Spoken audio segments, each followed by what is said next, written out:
because it is one thing that gives you that peace of mind that you so desire, and the confidence that if anything happens to you today, no matter what, how hard you're working, how you're working hours and hours trying to make this extra money, that if something happens to you, it provides asset for you right now. Literally provides you immediate asset. But of course, you have to go through the underwriting process. But I think we should all be thinking in that space. Do I have insurance? And the next question, do I have enough? And then do I have the right one? And to be honest with you, I will never stop talking about this because I know that it will set us free. I know that for a fact. So I will keep talking about it and I'll never get tired. Yeah, I will keep talking about it, sis. Do anybody want to add to that? Terrain, you good? Because I love when Aisha gets passionate. She be passionate about insurance, baby. She be on it.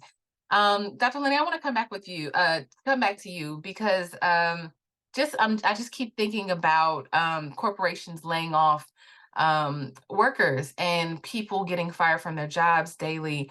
What's something that when people are saying I can, and now I can just go out and create an opportunity. What if they're not like entrepreneurial minded, right? What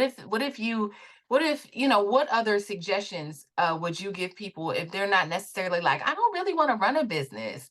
Like, what would you say to them, to those people?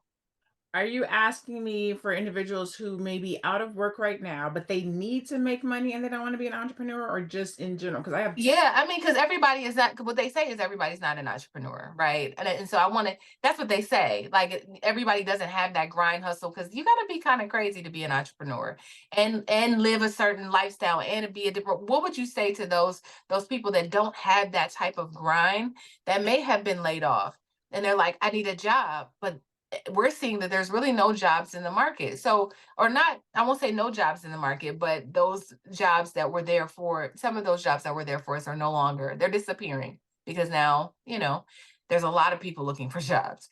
And so what would you say to those people that are like, I'm not entrepreneurial and I can't find a job?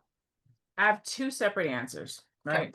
So the first answer is one that I tell like my career development clients, and that is get some education, right? So pivot, right? Mhm. If you cannot find jobs in your industry and you've been doing it for years, pivot. Where are the jobs? Or what more education can you get so that you can elevate your experience, right? Sometimes people have been working the same job for 15, 20 years. You've seen people surpass you, get promotions, and it's because they have either education or experience or something that they're bringing.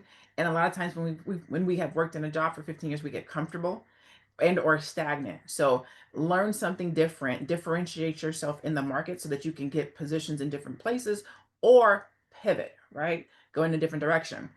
The other way that I would say it is that if you are not an entrepreneur, but you have somebody in your family or close proximity who is, and they need help, and you have a talent or a skill, it doesn't hurt to be a partner.